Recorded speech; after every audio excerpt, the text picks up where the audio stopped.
Assalamualaikum warahmatullahi wabarakatuh. Al-Fatihah. A'udzubillahi minasyaitonir rajim. Bismillahirrahmanirrahim. Alhamdulillahi rabbil alamin. Arrahmanir rahim. Maliki yaumiddin. Iyyaka na'budu wa iyyaka nasta'in. Ihdinas siratal mustaqim. Shiratal ladzina an'amta 'alaihim ghairil maghdubi 'alaihim waladdallin. Amin. Alhamdulillah wa kafa salatan wassalaman ala habibina al-mustafa wa ala alihi wa ashabihi wa man ihtada. Rabbi syrah lana sudurana wa yassir lana umurana wa hlul 'uqdatam min alsinatina yafqahu aqwalana.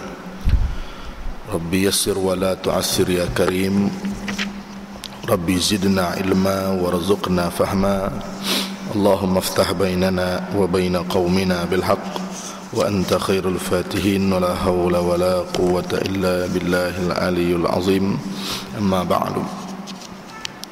Alhamdulillah wa syukurillah. Panjatkan segala rasa syukur kepada Allah Subhanahu wa taala, dengan izinnya kita diberi kesempatan pada pagi ini kita bersama-sama mengikuti pengajian. Mudah-mudahan Allah Subhanahu wa taala memberikan kefahaman, hikmah, hidayah buat kita semua dengan apa yang kita perolehi, ilmu yang mudah-mudahan dengannya menambahkan hidayah, ilmu yang dengannya mudah-mudahan menambahkan rasa takut kita kepada Allah Subhanahu wa taala, ilmu yang dengannya menggerakkan kita untuk melakukan amal soleh, dan ilmu yang mudah-mudahan ianya menjadi pahala yang berpanjangan kepada kita, yang menjadi bekal sampai hari kiamat insya-Allah. Jadinya pada hari ini kita sambung muka surat 157, hikmah 197, muka surat 157. Kita ikam Hasinul Kalim. Kurniaan nikmat ilahi. Qala al-musannif rahimahullah wa nafa'ani bi'ulumihi fid darain amin. Syekh Zarruq rahimahullah berkata, apabila diberikan sesuatu kurniaan secara mutawatir, tidak terputus berterusan, serta meluas lebar, kadangkala membawa kepada kehairanan yang tercela. Maksudnya dengan nikmat yang Allah Ta'ala berterusan memberinya, kadang-kadang menjadikan dia orang yang tenggelam dengan nikmat, melupakan hak dan kewajipan ke atas dirinya pada nikmat yang dikurnia oleh Allah Ta'ala.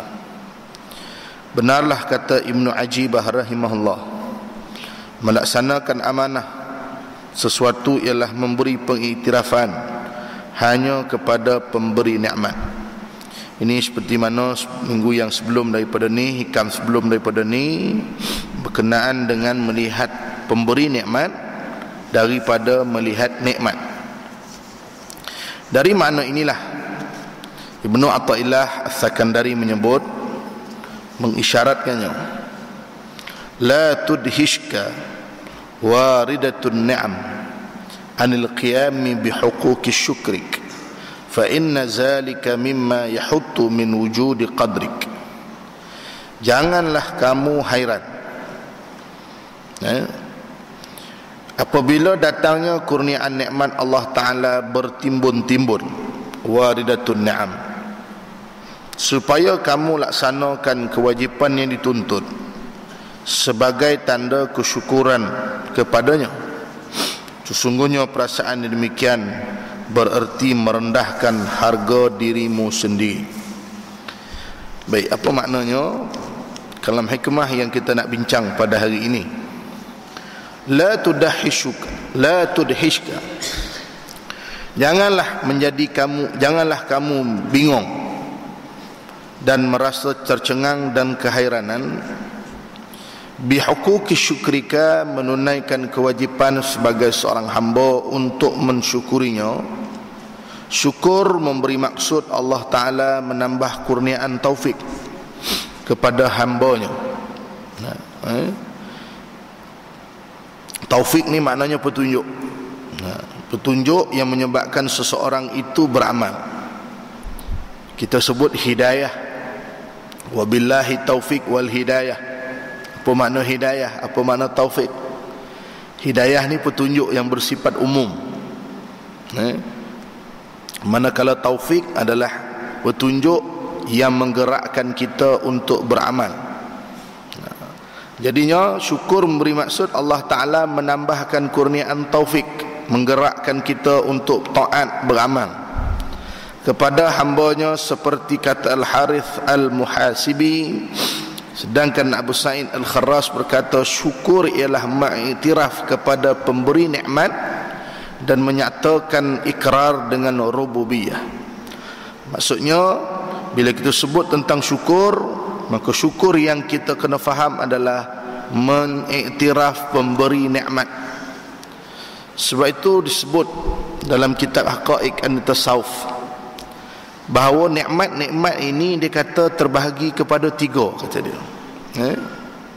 Satu yang disebut dengan nikmatud dunia, nikmat dunia.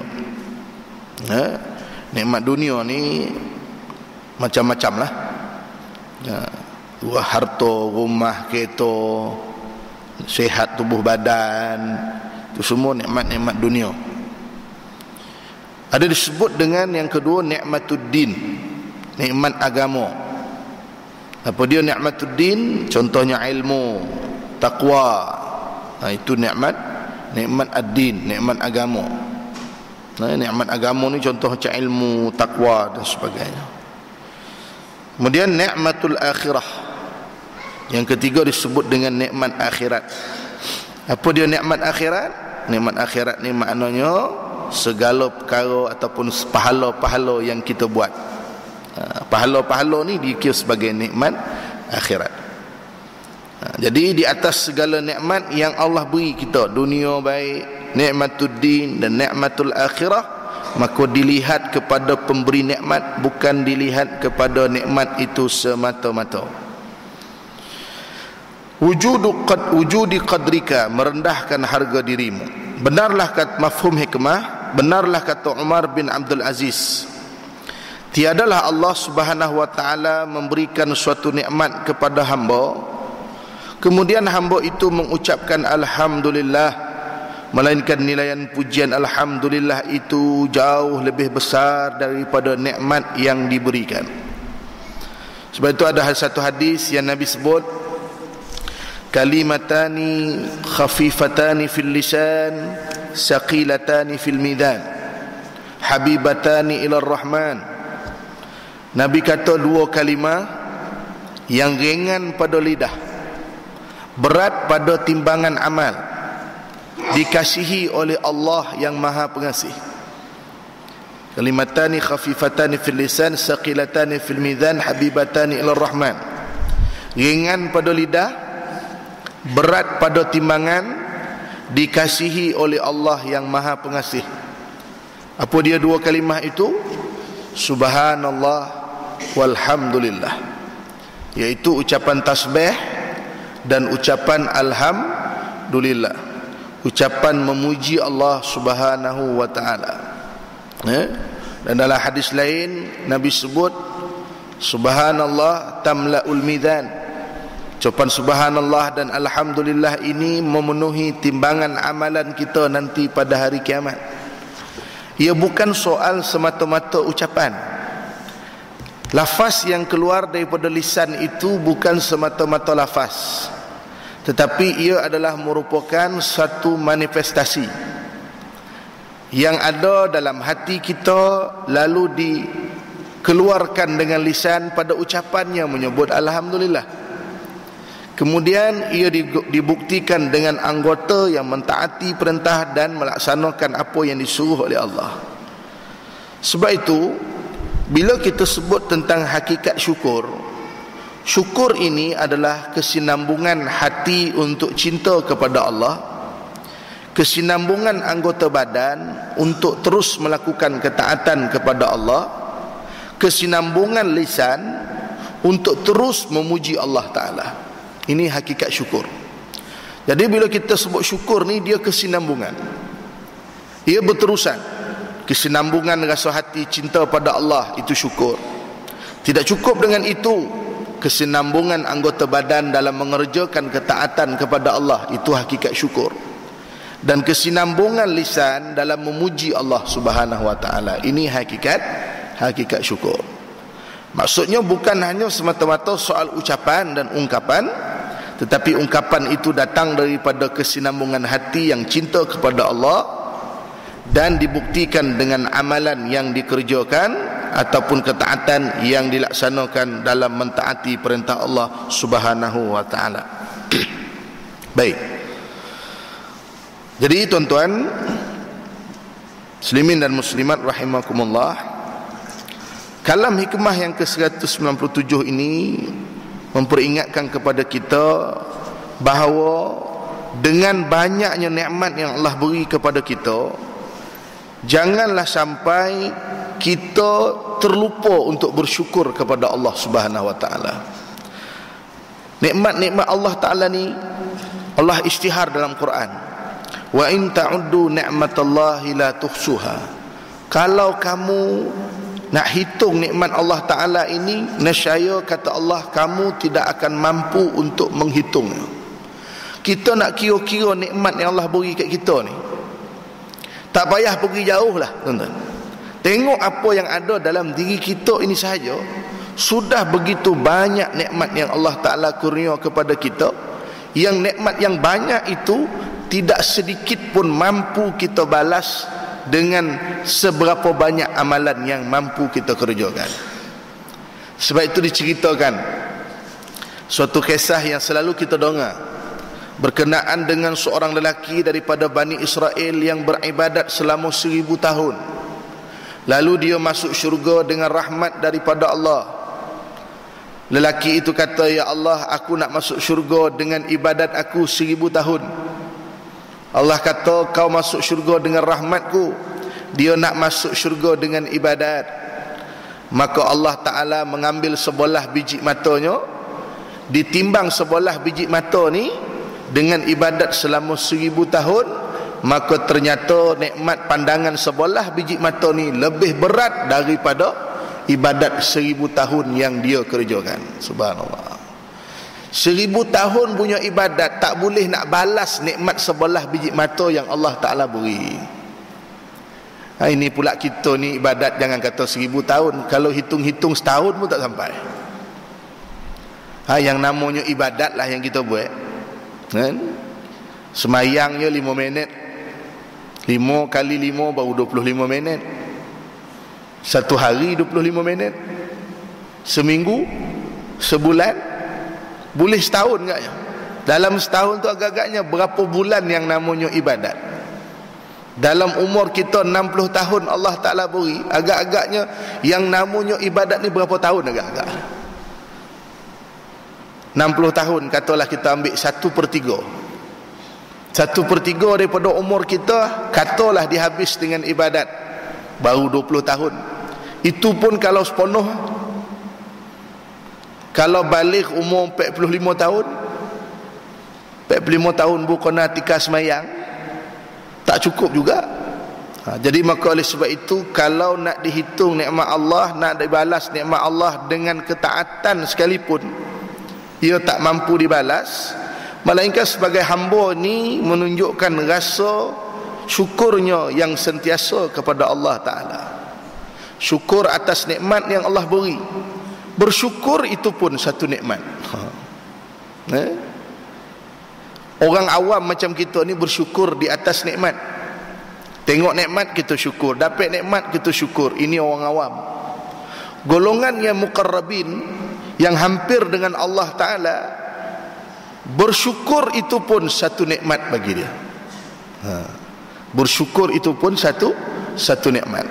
Bukan kata nikmat tu syukur, bersyukur itu pun satu nikmat. Alhamdulillah, syukur saya boleh bersyukur. Kita jarang nak boleh bersyukur bila boleh bersyukur. Kita cuma bersyukur bila dapat nikmat. Tetapi sampai ke tahap orang yang benar-benar mengenal nikmat, mengenal Allah, dia bukan bersyukur pada nikmat sahaja, tapi dia bersyukur di atas nikmat syukur. Tuan-tuan, bersyukur ni pun satu nikmat. nikmat. Boleh bersyukur satu nikmat. Nah, kenapa? Baik ibadat yang kita buat, baik ketaatan yang kita kerjakan, semuanya itu datang daripada izin daripada Allah, bukan atas kita, bukan dari kita. Sebab itu Nabi mengajar kepada kita satu doa. Hadis riwayat Abu Daud dan Nasa'i. Doa ni selalu kita baca. Allahumma a'inni ala dzikrika wa syukrika wa husni ibadatik. Ini doa yang ma'thur, doa yang datang daripada Nabi sallallahu alaihi wasallam. Allahumma inni, ya Allah, bantulah aku ala zikrika, untuk sentiasa zikir, ingat kepadamu. Zikir ni ingat. Mana cara berzikir tu macam-macam. Al-Quran mendatangkan ompek cara berzikir. Pertama Allah kata zikir ni dengan berwirid. Ya ayyuhallazina amanu dzkurullah zikran katsira. Zikir ni dengan berwirid. Baca tasbih, tahmid, takbir, tahlil, ni wirid. Ada zikir yang dinamakan dengan ilmu. Duduk majlis ilmu pun majlis zikir. Allah kata dalam Quran, fas'alu ahla dzikri in kuntum la ta'lamun. Tanyalah ahli zikir. Apa makna ahli zikir? Ahlul ilmi, orang yang berilmu. Yang ketiga, zikir maknanya baca Quran. Inna nahnu nazzalna zikra wa inna lahu lahafidhun. Sungguhnya kami turun Quran, az-zikr, kami juga yang memeliharanya, kata Allah. Yang keempat, zikir ni maknanya salat Jumaat atau salat jamaah. Allah sebut dalam suratul Jumaah, idza nudiya lis-salati min yaumil jum'ati fas'au ila dzikrillah. Fas'au ila zikrillah, bersegeralah kepada berzikir pada Allah. Zikir di sini maknanya salat Jumaat.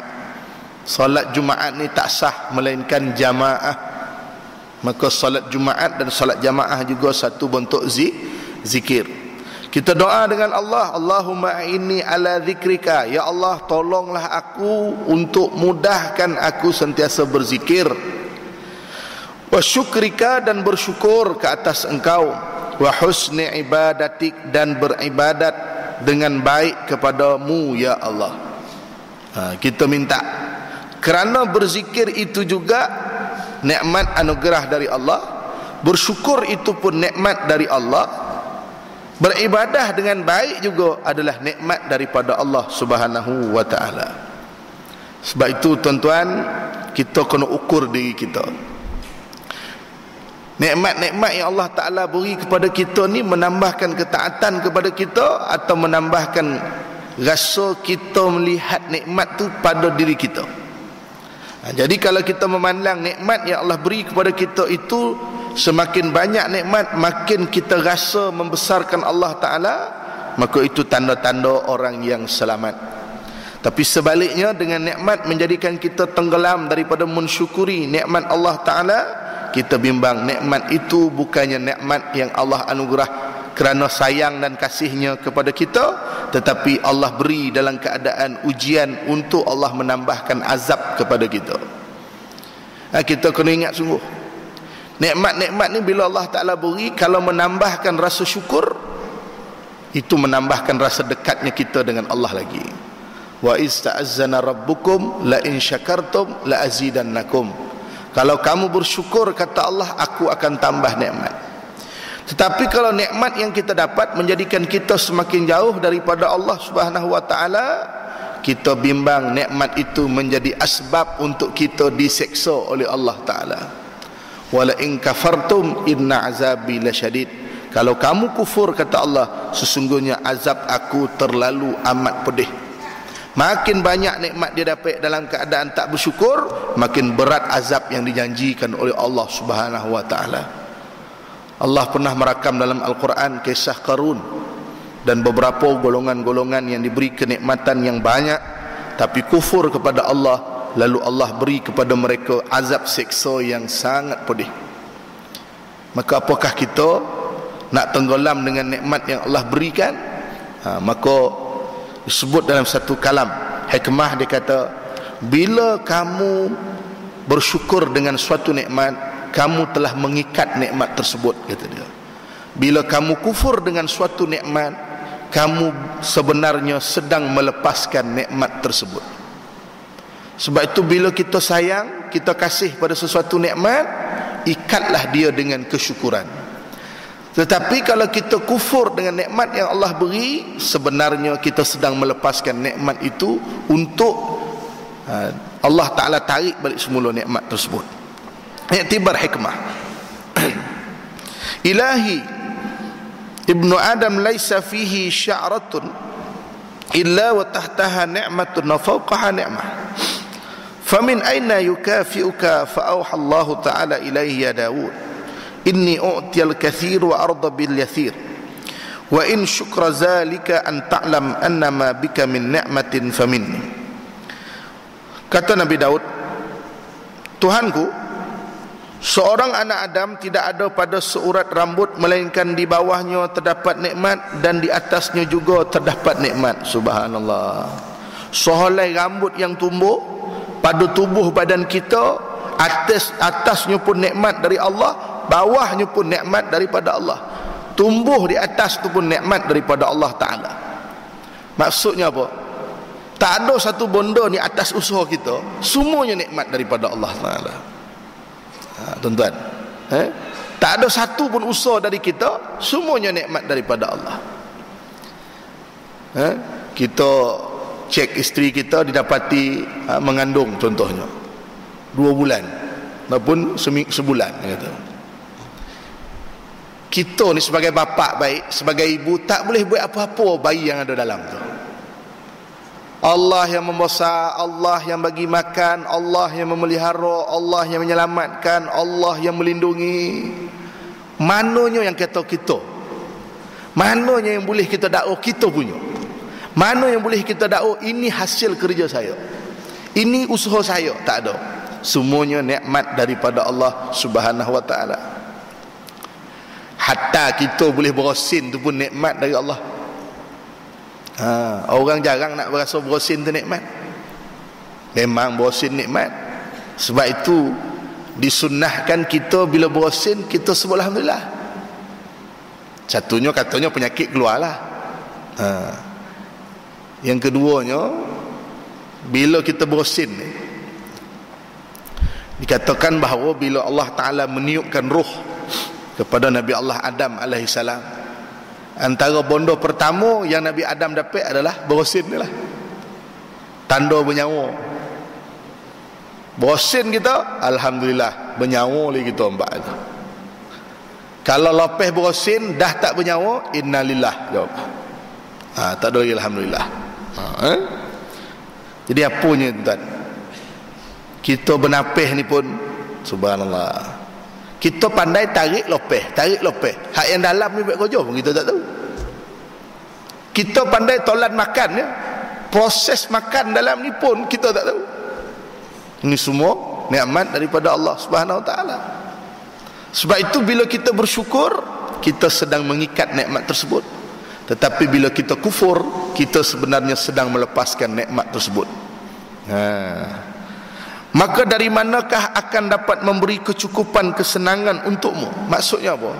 Kalau semua bondo tu nikmat daripadamu ya Allah, maka apakah perkara yang kami nak buat yang benar-benar benda yang kami buat ini memenuhi kecukupan untukmu ya Allah? Apa kami nak buat? Maka Allah menjawab dan mewahyukan, wahai Daud, sesungguhnya nikmat kurniaanku sangatlah banyak, sedangkan aku mudah meredai pada sesuatu. Subhanallah. Allah bagi kita ni banyak, tapi dalam masa yang sama Allah Ta'ala ni nak reda pada seseorang mudah. Menggapai reda Allah lebih mudah daripada mencari kemurkaan Allah Subhanahu wa Ta'ala. Cumanya nak memperoleh reda daripada Allah Ta'ala ni, jalannya mestilah dengan jalan ketaatan kepada Allah, bukannya pada jalan maksiat. Maka atas segala nikmat yang Allah beri kepada kita, gunakanlah ia pada jalan ketaatan pada Allah. Mudah-mudahan dengan ketaatan itulah melayakkan kita beroleh reda daripada Allah Subhanahu wa Ta'ala. Sebab itu tuan-tuan, Kita jangan pandang remeh sesuatu kebaikan, kerana setiap kebaikan yang kita buat itu boleh mengundang redha daripada Allah Ta'ala. Jadi apa jua jenis kebaikan yang boleh kita buat, kita buat.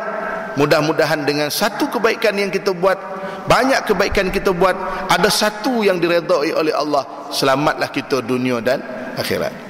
Tapi jangan buat satu ya. Buat satu ya. Satu tu pula Allah tak redha, mana lagi nak ambil? Buat banyak-banyak, mudah-mudahan yang banyak tu ada satu. Begitu juga maksiat. Jangan sekali-kali buat satu maksiat. Bimbang satu maksiat yang dibuat itulah, di situ letaknya kemurkaan Allah Subhanahu wa Ta'ala.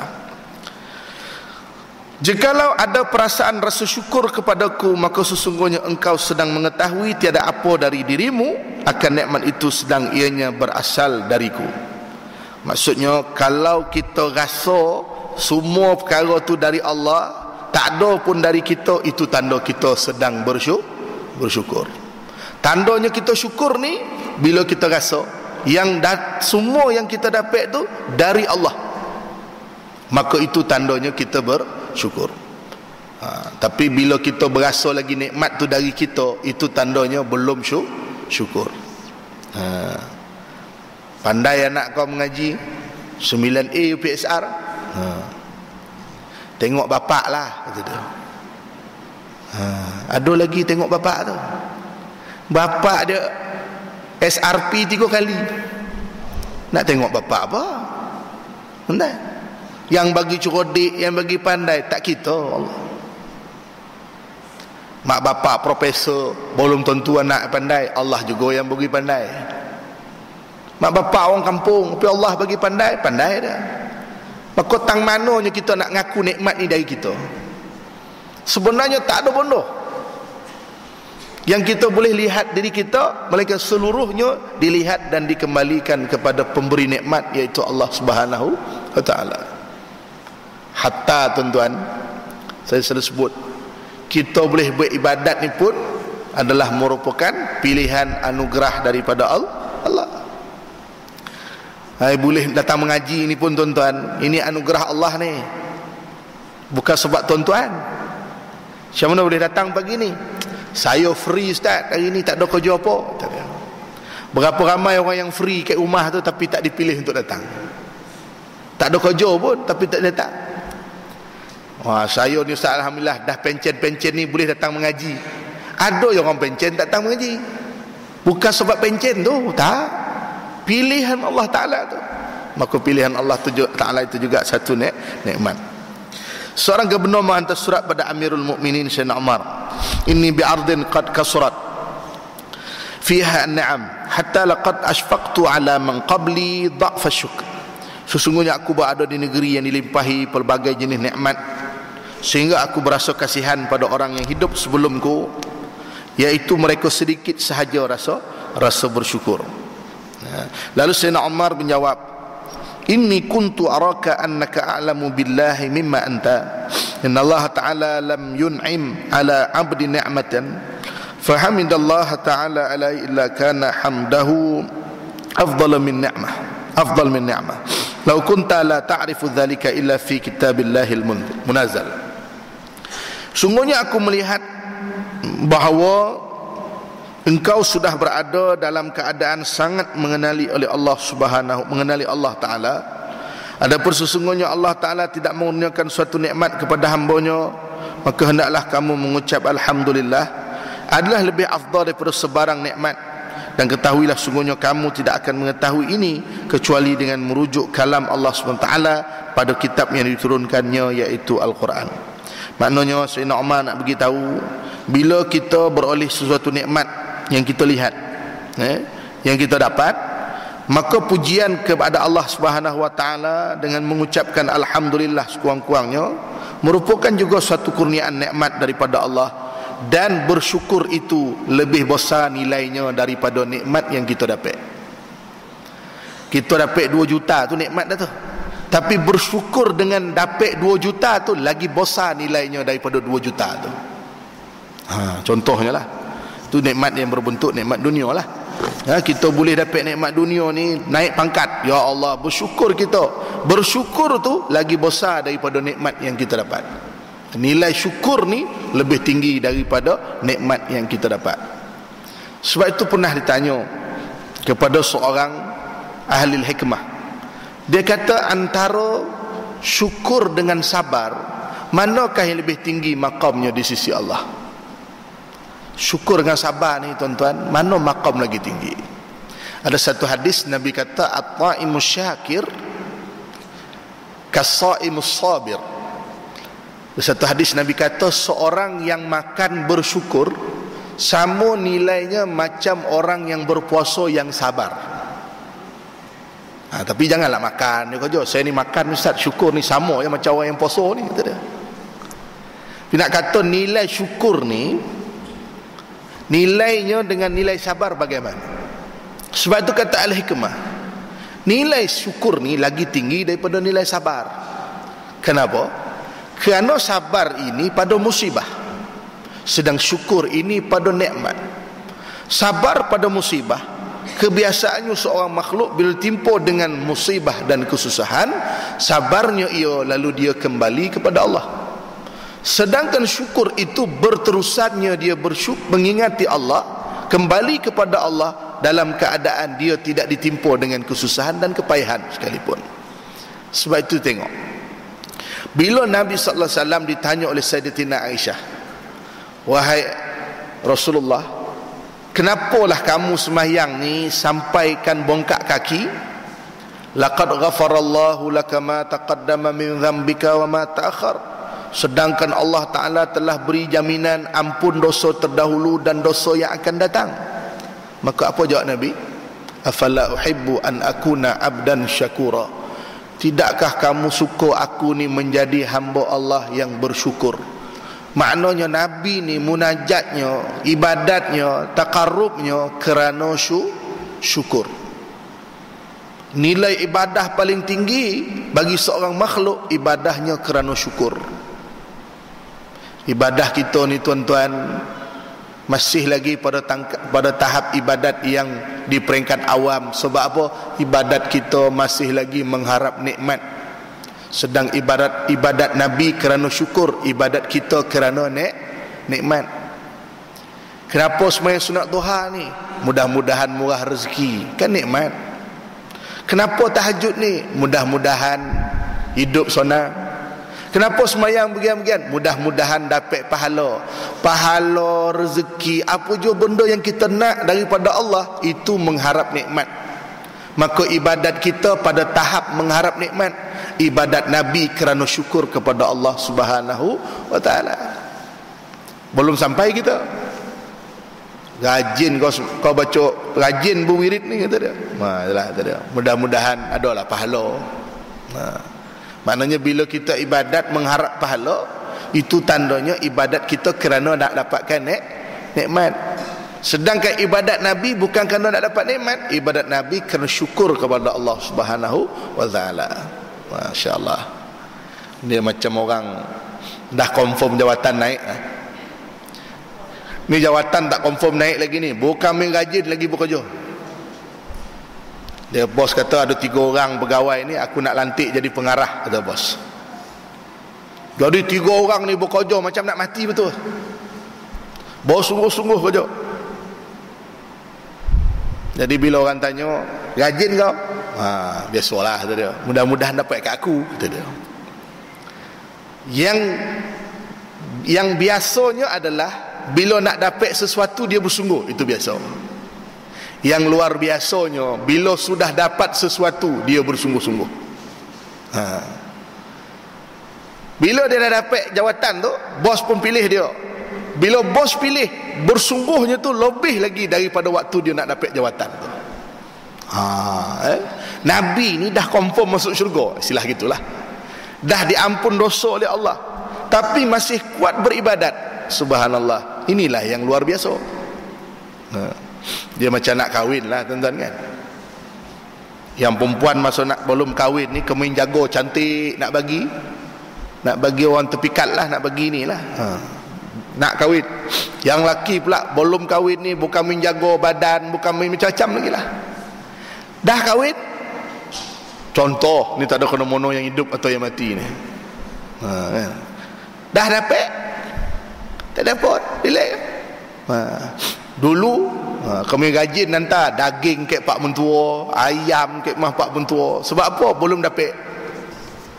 Dah dapat, hari raya puasa pun tak hantar daging, mengumpet pak mentua. Belum kahwin dulu seminggu sekali hantar lauk. Ini dah kahwin ni 4 tahun sekali tak pernah hantar lauk. Sebab dulu belum dapat. Patutnya bila dah dapat lagi bersungguh-sungguh. Kita tak macam tu kan. Jadi Nabi ni dah dikonfirm dapat masuk syurga, lebih bersungguh-sungguh. Subhanallah. Manalah maqamnya kita ni kan, duduk kita ni. Allah berfirman, walaqad ataina Dawud wa Sulaimana ilma wa qala alhamdulillahi alladhi faddalana ala kathirin min ibadihi almu'minin. Sungguhnya kami telah mengurniakan ilmu pengetahuan pada Nabi Daud AS dan Nabi Sulaiman. Mereka berdua bersyukur dengan berkata, segala puji tertentu bagi Allah yang dengan limpah kurnianya memberi kami kelebihan mengatasi kebanyakan hamba-hamba yang beriman.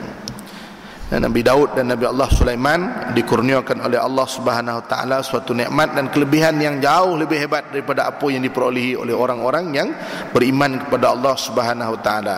Maka kata Allah, wa qala, mereka berdua berkata, alhamdulillah, segala puji bagi Allah yang telah memberikan limpah kurnia yang begitu banyak ke atas kami di atas orang-orang yang beriman. Qatadah rahimahullah berkata, ilmu di sini bermaksud kepahaman. Pendapat yang lain mengatakan ilmu bermaksud dengan agama dan hukumnya serta yang berkaitan. Begitu juga Allah Ta'ala kurniakan pada kedua-dua dengan kenabian, khilafah di bumi dan kitab Zabur. Al-Qurtubi berkata ayat ini menjadi dalil berkenaan dengan kemuliaan ilmu pengetahuan, serta dikaitkan juga ayat ini dengan para ulama sebagai mereka yang dibebani dengan amanah ilmu. Sungguhnya nikmat ilmu pengetahuan adalah semulia-mulia nikmat dan sebesar-besar anugerah. Siapa yang dikurniakan dengan nikmat ini, iaitu nikmat ilmu, ilmu pengetahuan, sebenarnya dia telah dikurniakan dengan kebaikan yang banyak dari kalangan hamba Allah yang beriman. Subhanallah. Sebab itu Nabi kata manusia ni ada 4 golongan, kata Nabi. Yang pertama, manusia yang diberi oleh Allah ilmu dan diberi padanya harta. Lalu dengan ilmu dan harta digunakan pada jalan mentaati Allah. Inilah sebaik-baik manusia. Allah bagi ilmu, Allah bagi harta. Ada ilmu dan harta, dia guna pada jalan mentaati Allah. Inilah sebaik-baik manusia. Jenis yang kedua, Allah bagi ilmu tapi Allah tak bagi harta. Tapi dia bercita-cita kalau dia ada harta, dia nak gunakan harta dia pada jalan yang sama mentaati Allah. Fa ajruhuma sawa, kata Nabi. Pahala orang yang berilmu tapi tak berharta, tapi berniat nak melakukan kebaikan, pahalanya sama macam orang yang tadi. Ada ilmu dan juga ada harta, digunakan pada jalan ketaatan pada Allah. Yang ketiga, orang yang diberikan harta tapi tak diberikan oleh Allah padanya ilmu, digunakan hartanya pada jalan melakukan maksiat kepada Allah Subhanahu Wa Taala, maka kedudukannya sangat buruk. Ada harta tapi tak ada ilmu. Dan yang keempat, harta tak ada, ilmu pun tak ada.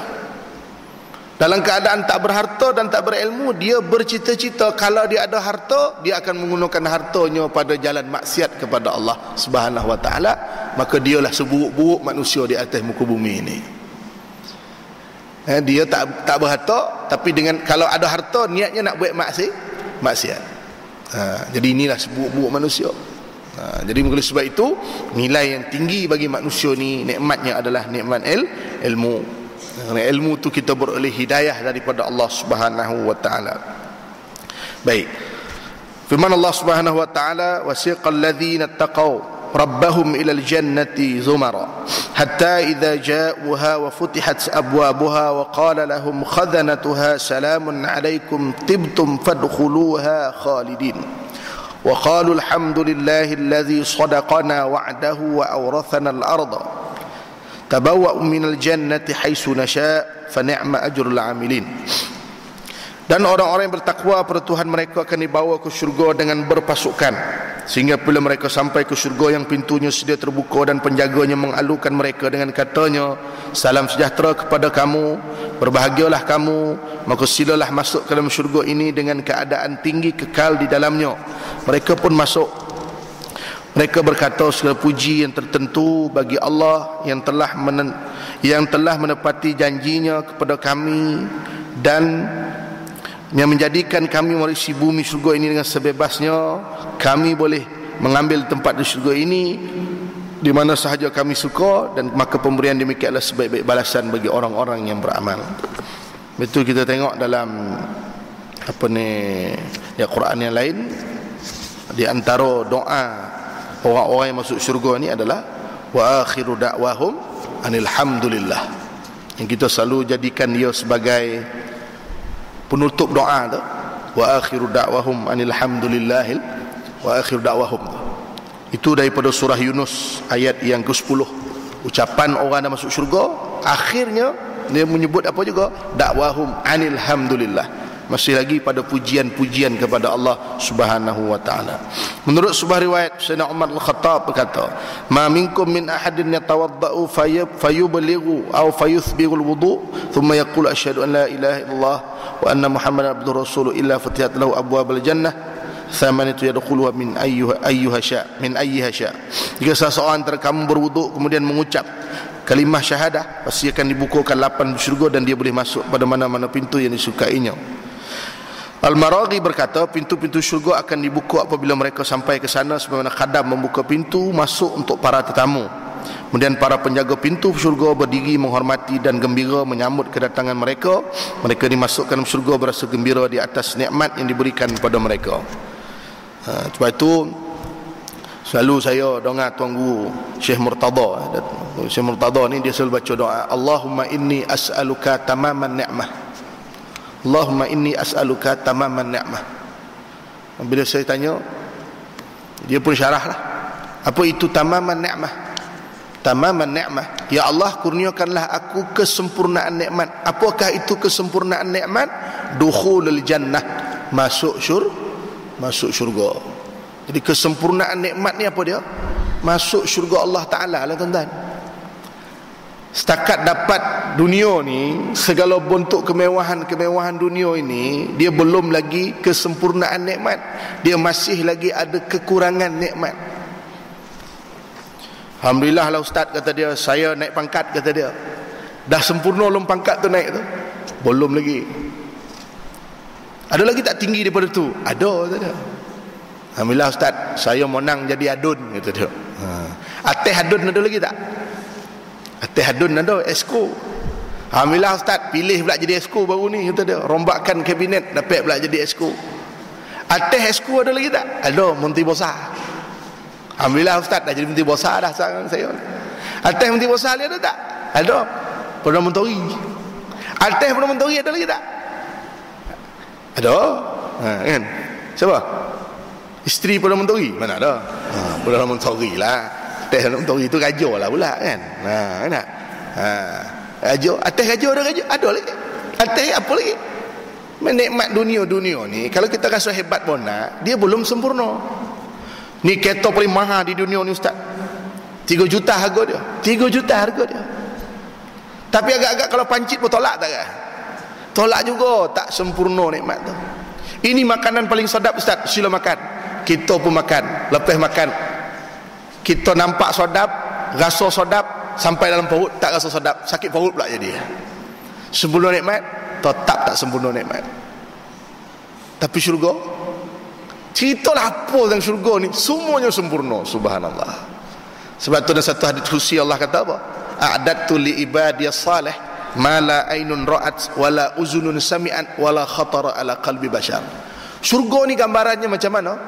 Tak ada mata pernah tengok, tak ada telinga pernah dengar, tidak terlintas di hati macam mana syurga.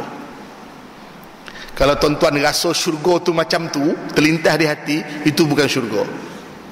Agak syurga ni ustaz kita baring je lah, kata dia.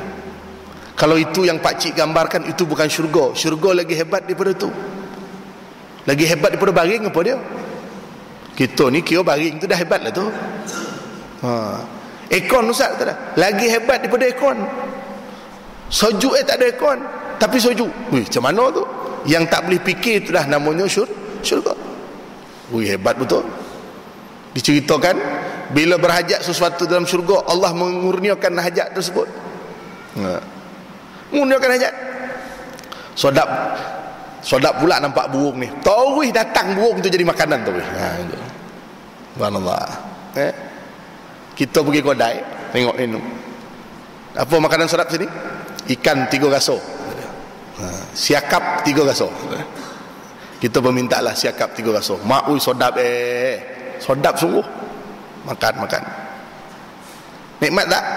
Nikmat. Bila nak bayar, baru tergaso yang kompak punya gaso.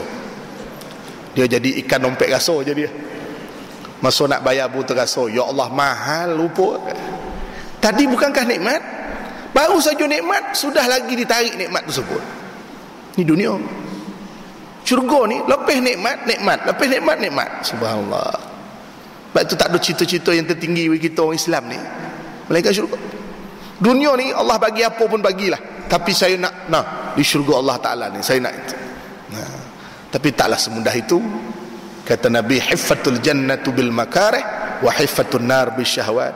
Langkah-langkah ke syurga ni dengan benda-benda yang kita tak suka. Jojak langkah ke syurga ni pada benda yang kita tak suka. Sembahyang, mengaji, berzikir, itu suka benda yang syahwat tak suka. Tapi hiffatun nar bil syahwat, langkah-langkah ke neraka itu dengan syahwat suka, dengan benda yang syahwat suka. Pada benda yang syahwat seronok itulah langkah ke neraka. Pada benda yang syahwat tak suka, itulah langkah ke syurga.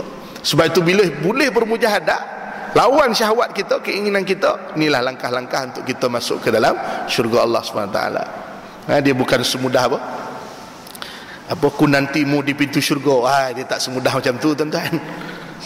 Moga kita bertemu di syurga nanti, kata dia. Tak semudah tu kan. Yang sebut tu pula apa? Ku nantimu di pintu syurga tu apa? Eliket apa kau? Eliket ku nantimu di pintu syurga tu. Yang cakap tu pula orang Islam pula tu. Tapi betul lah tu, dia nanti kat pintu, dia tak boleh masuk dalam. Baik, Allahu a'lam. Jadi saya sebelum berhenti ni tuan-tuan, saya buat satu kitab ni lah. Ingat saya nak buat 2 kitab ni, tak berkesempatan. Saya dah bawa satu himpunan doa-doa daripada Al-Quran. Tuan boleh ambil di belakang tu nanti. Ada lebih kurang dalam 26 doa daripada Quran yang saya petik untuk kita jadikan amalan ataupun jadikan ia sebagai bacaan doa kita. Doa yang ma'thur ni, saya ambil daripada lafaz ni daripada Quran dan juga hadis Nabi. Lafaz doa paling baik adalah lafaz doa daripada Quran dan juga hadis Nabi. Dan berdoa paling baik berdoa daripada dalam hati, daripada hati kita. Jadi doa ni daripada Quran ni adalah doa daripada para nabi. Doa yang nabi-nabi baca. Contohnya doa daripada Nabi Ibrahim, Rabbi ja'alni muqimas salah wa min dhurriyyati. Ini doa daripada Nabi Ibrahim. Doa daripada Nabi Zakaria, doa daripada Nabi Yunus, doa daripada Nabi Musa. Ada doa yang Nabi baca, yang Allah rakam dalam Quran. Ada doa yang Allah ajar kita untuk kita baca. Maka doa-doa ni kita jadikan amalan kita lah, untuk kita baca dalam semayang, baik lepas solat sebagainya. Bila kita berniat dia dengan bacaan doa, maka dia jadi doa lah. Kalau kita baca Quran, kita tak boleh ubah. Tapi kalau kita baca dia sebagai doa, yang mufrad boleh diubah menjadi jamak. Lepas mufrad boleh tukar jamak. Contohnya Rabbi ja'alni boleh jadi Rabbi ja'alna kalau dia dijadikan doa. Jadi banyak tu di belakang tu. Tuan-tuan nak ambil lebih satu pun boleh, saya cukup tu insya-Allah. Ambil seorang satu. Sebenarnya saya pun dalam rangka mengumpul dana untuk mengadakan majlis-majlis ilmu di Negeri Sembilan. Di Negeri Sembilan ni ada beberapa kekangan majlis ilmu yang kadang-kadang boleh buat, kadang-kadang boleh tak buat. Macam orang macam saya ni, alhamdulillah banyak tempat tak boleh masuk. Jadi saya memikir satu inisiatif. Bila kita tak boleh buat di surau, di masjid, saya bercadang nak mengadakan majlis ilmu di rumah orang. Jadi nak buat di majlis ilmu di rumah orang ni, nak suruh orang datang saja susah kan. Kurang-kurang kena molih kambing seekor. Contoh lah, ni mungkin bentuk-bentuk pendekatannya lah. Sepatutnya saya malam ni ceramah di satu tempat di Negeri Sembilan. Surau tu taklah besar mana, orang pun taklah beratus, tapi dia punya act bukan main lagi. Telefon, Ustaz tak boleh ceramah malam ni, kata dia. Saya kata kenapa pula? Takut Menteri Besar marah. Mak oi, saya kata, takkanlah saya ceramah Menteri Besar marah, kata. Sampai tahap macam itulah kebimbangan. Nak panggil tu jembalang, tak tahulah. Ingat saya nampak macam tu jembalang ni, tak tahulah. Allahuakbar. Jadi ada kekangan-kekangan majlis ilmu, dan kita nak pelbagaikan bentuk-bentuk majlis ilmu ni tidak terhad di masjid dan di surau saja. Kita nak ambil kesempatan buat tahlil, kenduri tahlil di rumah, kita nak jadikan dia majlis ilmu. Baca Yasin kita nak buat jadi majlis ilmu. Jadi saya sedang bergerak dengan teman-teman dan rakan-rakan, terutama di kawasan kampung-kampung ni. Kampung-kampung ni kadang-kadang masjid surau tak ada orang, tapi kenduri ramai orang. Jadi kita nak guna pendekatan kenduri ni nak bagi orang datang. Jadi saya fikir inilah kaedah yang saya cuba nak buat lah. Jadi modal kambing ni, tuan-tuan faham lah. Takkan tiap kali kenduri kambing, tokai kambing bermati. Jadi kita buatlah kadar yang kita mampu, untuk kita buat sekadar jamuan yang kita boleh lah, untuk kita modalkan. Jadi kalau tuan-tuan ada buat duit nak bagi torih masuk dalam bukit hijau tu lah, berapa-berapa saya tak kisah, tak ada masalah. Kalau tuan-tuan tak buat duit, bawah tu ada nombor akaun bawah tu, boleh menuju ke nombor akaun tu.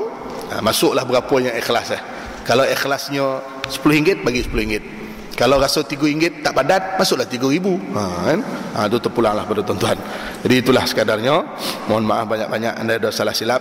Saya minta maaf tuan-tuan, tuan guru baru saja bagi tahu suruh ganti. Jadi saya sekadarnya lah yang mampu untuk saya gantikan, insya-Allah. Qul qouli hadza, astaghfirullahal azim li wa lakum. Mari sesama kita tutup dengan tasbih kafarah dan surah Al-Asr. Bismillahirrahmanirrahim. Al-'asri innal insana lafi khusr illa alladziina aamanu wa 'amilus salihati wa tawassaw bil haqqi wa tawassaw. Wallahu a'lam. Assalamualaikum warahmatullahi wabarakatuh.